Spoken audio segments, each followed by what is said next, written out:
Hello chers élèves, nous voici donc maintenant à la deuxième partie du cours sur les puissances toujours, mais les puissances de 10. Alors vous verrez, c'est un petit peu plus facile que les puissances de façon générale, parce que les calculs vont être plus faciles ou plus rapides. Alors voilà, vous savez maintenant calculer avec les puissances, donc 10 puissance 4, c'est pareil que 10 fois 10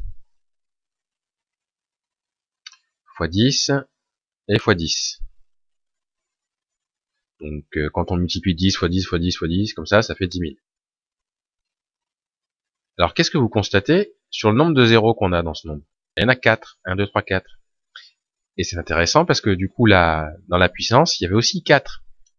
Donc quelque part, sans même calculer, on peut savoir que 10 puissance 4, c'est 1 suivi de 4 zéros. Vous voyez par exemple, si je prenais 10 puissance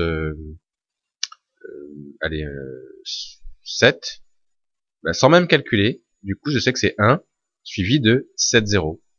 Donc ça fera 10 millions.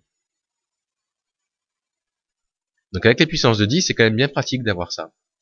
Alors, quand les puissances évidemment sont positives, là c'est le cas. Maintenant, si les puissances sont négatives, comme 10 puissance moins 3. Alors on se rappelle que 10 puissance moins 3, c'est pareil que 1 sur 10 puissance 3. Alors 10 puissance 3, si on devait les calculer, c'est donc 10 fois 10 fois 10 fois 10, donc ça fait 1000. 1 divisé par 1000, c'est égal à quoi? C'est égal à 0,001. C'est un millième, quoi. Alors qu'est-ce que vous constatez aussi par rapport au nombre de zéros? Juste avant le 1, vous avez 1, 2, 3 zéros. Et donc en fait, c'est pareil, quand on a une puissance négative, il suffit de mettre un 1 et de mettre juste avant autant de zéros que il y a que la puissance en fait.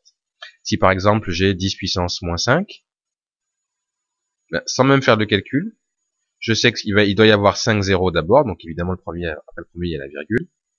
D'abord 5 zéros, et ensuite je mets mon 1.